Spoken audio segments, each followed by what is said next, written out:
Good morning YouTube. അപ്പോൾ ഇന്നത്തെ vlog നമ്മൾ സ്റ്റാർട്ട് ചെയ്യുന്നത് ഇച്ചിരി ഏർലി ടൈമിലാണ്. ഞങ്ങളിന്നൊരു ഫിഷിങ് പരിപാടിയൊക്കെ ആയിട്ട് വന്നു. അപ്പോൾ ഇന്ന് ഫിഷ് കിട്ടുമെന്നൊക്കെയുള്ള പ്രതീക്ഷയിൽ വന്നതാണ്. ഏർലി മോർണിംഗ് എത്തിയായിരുന്നു. പക്ഷേ ഫിഷ് വളരെ കുറവാണ്. എന്ന് വെച്ച് കഴിഞ്ഞാൽ നല്ല കടലൊക്കെ നല്ല കലുഷിതമായിട്ട് കിടക്കുകയാണ്. നല്ല ചിലപ്പോൾ നിങ്ങൾക്ക് കാണാമായിരിക്കും, ഞാനത് ഇടാം വീഡിയോ. അപ്പോൾ സംഭവം എന്ന് പറഞ്ഞു കഴിഞ്ഞാൽ മീനൊന്നുമില്ല. മാത്രമല്ല ഞങ്ങളുടെ സാം ഇവിടെയുണ്ട്. സാം എന്ന് പറഞ്ഞാൽ ഇവിടെ ആരോ പേര് കൊടുത്ത ഒരു സീലാണ്. അപ്പോൾ സാം ഇവിടെ ഉള്ളിടത്തോളം കാലം മീൻ കിട്ടത്തില്ല. അങ്ങനെ ഒരു പ്രശ്നമുണ്ട്. അപ്പോൾ ഞാനുണ്ട്, ആൽഫിയുണ്ട്. ഞങ്ങൾ രണ്ടുപേരും ഇങ്ങനെ രാവിലെ ഒന്ന് ട്രൈ ചെയ്തുകൊണ്ടിരിക്കുക. ആൽഫിക്ക് ഒരു മീൻ കിട്ടി, ഒരു സാൽമൺ കിട്ടിയിട്ടുണ്ട്. അപ്പോൾ പുള്ളി ഹാപ്പിയായി നിൽക്കുന്നു. അപ്പോൾ ഞാനാണേലും വന്നിവിടെ കുറച്ച് നേരമൊക്കെ ചെയ്തു. അപ്പോൾ മഴ പെയ്തു. അപ്പോൾ മഴയെല്ലാം കഴിഞ്ഞു. ഇപ്പോൾ ഏകദേശം ഒന്ന് ഒതുങ്ങിയിട്ടുണ്ട്. പക്ഷെ എന്നാലും മീൻ വളരെ കുറവാണ്. ഈ സാം ഇവിടെ ഉള്ളിടത്തോളം കാലം മീൻ കിട്ടത്തില്ല. അപ്പോൾ അങ്ങനെയൊക്കെയാണ് പരിപാടികൾ. ഫിഷിങ്ങിൻ്റെ വീഡിയോ നമുക്ക് നല്ലതായിട്ട് മീൻ കിട്ടുന്ന സമയത്ത് എപ്പോഴേലും ഞാൻ നല്ലോണം ചെയ്തിടുന്നതായിരിക്കും. അപ്പോൾ ഇന്നത്തെ വീഡിയോ ഇങ്ങനെ അങ്ങ് പോട്ടെ. ഞാൻ പൊതുവേ ഉള്ള സാധാരണഗതിക്കുള്ള ഇവിടുത്തെ പിയറും കാര്യങ്ങളൊക്കെ ഒന്ന് കാണിച്ചു തരാം.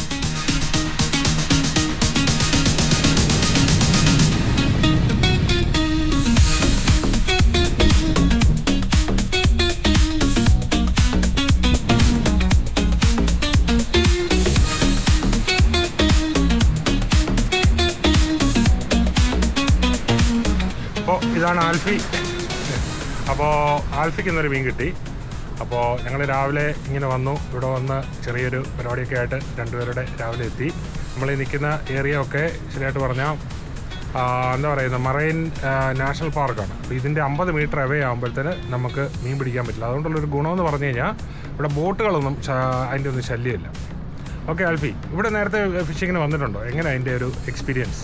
ഞാൻ കഴിഞ്ഞ ആഴ്ച ഇവിടെ വന്നായിരുന്നു. അപ്പോൾ അന്ന് അത്യാവശ്യം സാൽമൺ കിട്ടി. അപ്പോൾ അതിൻ്റെ ബേസിസിലാണ് ഇപ്പോൾ ഇന്ന് ഇവിടെ വന്ന് ട്രൈ ചെയ്ത് നോക്കിയത്. അപ്പോൾ എല്ലാ ദിവസവും ഒരുപോലെ ആവില്ലല്ലോ. അങ്ങനെ അന്ന് എത്ര എണ്ണം കിട്ടിയായിരുന്നു?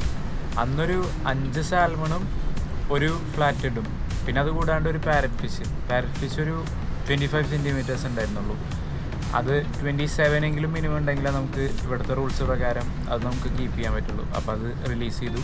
ബാക്കി 5 എണ്ണത്തിന് ഫ്ലാറ്റഡും. സാൽമൺ അത്യാവശ്യം ഒരു 40 സെൻറ്റിമീറ്റേഴ്സ് ഒക്കെ വരുന്ന സാൽമണായിരുന്നു. അത്യാവശ്യം വലിപ്പമുള്ള സാൽമൺ കിട്ടി. ഒരു 5 എണ്ണം, പിന്നെ ഒരു ഫ്ലാറ്റഡ്. Very good. കറിയൊക്കെ വെച്ച് കൂട്ടി അങ്ങനെ എന്തോ ചെയ്തു? ഫ്ലാറ്റഡ് നമ്മുടെ നാട്ടിൽ തിരുത എന്ന് പറയും, മലയാളത്തിൽ തിരുത എന്ന് പറയും. അതാണ് ഫ്ലാറ്റഡ്. അതിനെ ഫ്രൈ ചെയ്തു. ബാക്കി സാൽമൺ ഗ്രില്ല് ചെയ്തു. ഒരു ബേസിക് മസാലകളൊക്കെ പുരട്ടി തേച്ച് ഗ്രില്ല് ചെയ്ത് കഴിച്ചു. ഫ്ലാറ്റഡ് ഫ്രൈയും ചെയ്തു. Very good. ടേസ്റ്റ് എങ്ങനെ ഉണ്ടായിരുന്നു? സാർ നമ്മൾ കടയിൽ നിന്ന് മേടിക്കുന്ന മീനിനേക്കാളും ഇതിനെങ്ങനെ ഉണ്ടായിരുന്നു വ്യത്യാസം? ടേസ്റ്റ് വൈസ് പറയുകയാണെങ്കിൽ സാൽമൺ നമ്മൾ കടയിൽ നിന്ന് വാങ്ങുമ്പോൾ നമുക്ക് ശരിക്കും രണ്ടിൻ്റെയും ഡിഫറൻസ് മനസ്സിലാവും. നമ്മളിവിടെ നിന്ന് പിടിച്ച് അതുകൊണ്ടേ കറി വയ്ക്കുമ്പോൾ അത് നമ്മൾ ബ്ലീഡ് ചെയ്ത് ബ്ലഡ് കളഞ്ഞിട്ടാണ് കൊണ്ടുപോകണമെന്ന് വെച്ചാൽ അപ്പോൾ ഇറച്ചിക്ക് ടേസ്റ്റും ഭയങ്കര ഡിഫറെൻ്റ് ആണ്. ഇനി കടയിൽ നിന്ന് വാങ്ങുമ്പോൾ പ്രിസർവേറ്റീവ്സ് അതുപോലെ അത് കേടാവാണ്ടിരിക്കാൻ കുറേ അതിൻ്റെ ഡിഫറെൻറ്റ് ടേസ്റ്റാണ്. രണ്ട് ടേസ്റ്റാണ്. നമ്മൾ ഫ്രഷ് കടലിൽ നിന്ന് പിടിച്ച് യൂസ് ചെയ്യണ മീനിന് എപ്പോഴും ഒരു നല്ല ടേസ്റ്റ് ആയിരിക്കും. ഒരു വൈൽഡ് ക്യാച്ച് മീനുകൾ എപ്പോഴും ടേസ്റ്റ് കൂടുതലായിരിക്കും. അതായത് ഇപ്പം നേരെ നമ്മൾ പിടിക്കുന്ന മീൻ അന്ന് തന്നെ കൊണ്ട് കറി വെക്കുകയാണെങ്കിൽ അത്രയും ഫ്രഷ് മീൻ നമുക്ക് കിട്ടാനില്ലല്ലോ വേറെ. സോ അതുകൊണ്ട് വളരെ ടേസ്റ്റി ആയിരിക്കും അല്ലേ?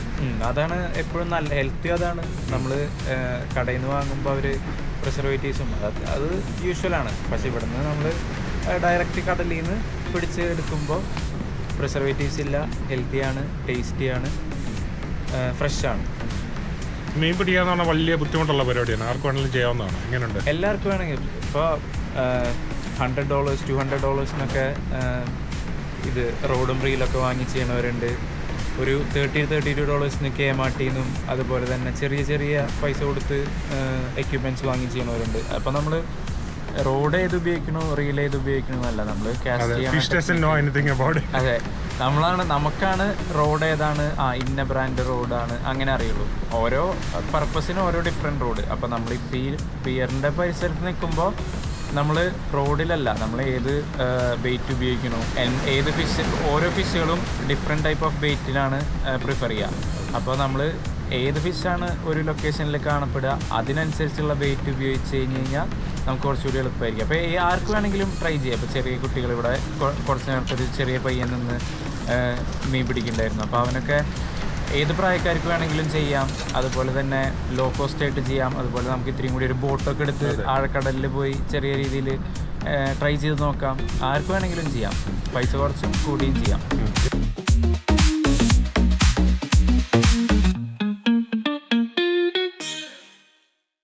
ഇന്ന് അടുത്ത ദിവസമായി. പക്ഷേ നമ്മൾ ഡെയിലി വീഡിയോ എടുക്കുന്നത് തലേ ദിവസത്തെ വീഡിയോ ആണ് പൊതുവെ എടുക്കുന്നത്. ചില ദിവസങ്ങളിൽ അന്ന് തന്നെ എടുത്തിടാറാണ് പതിവ്. അപ്പോൾ ഇന്നലെ പോയിരുന്നു. നമുക്ക് കുറേ മീൻ കിട്ടി. മീൻ കിട്ടിയതിൻ്റെയൊക്കെ കുറച്ചൊക്കെ എടുത്തിട്ടുണ്ട്. നമുക്ക് മാക്കറിൽ കിട്ടി, സാൽമൺ കിട്ടി, ഒരു പിങ്കി കിട്ടി, അങ്ങനെ കുറേ മീൻ കിട്ടി. അപ്പോൾ ഈ കണ്ട മീനുകളെല്ലാം ഫ്രിഡ്ജ് കയറ്റിയിട്ടുണ്ട്. ഇനിയിപ്പോൾ സമയം കിട്ടുന്നത് പോലെ അതിനെ കുക്ക് ചെയ്യണം, റെഡിയാക്കണം, കഴിക്കണം എന്നുള്ളൊരു പരിപാടിയാണ്.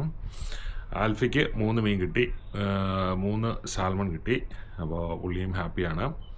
സോ നെക്സ്റ്റ് ടൈം ഇനി ഒരു പ്രോപ്പറായിട്ടൊരു ഫിഷിംഗ് വീഡിയോ ചെയ്യണമെന്നുണ്ട്. ഇത് പെട്ടെന്ന് ഞങ്ങൾ പ്ലാൻ ചെയ്ത് റെഡിയായി പോയതാണ്. അപ്പോൾ അന്ന് ഇച്ചിരൂടെ വിശദമായിട്ട് ഇതിനെ പറ്റിയും ഇതിൻ്റെ റിഗുകളെ പറ്റിയും എങ്ങനെയാണ് ചെയ്യുന്നതിനെ പറ്റിയൊക്കെ നമ്മൾ ചെയ്യുന്നതായിരിക്കും.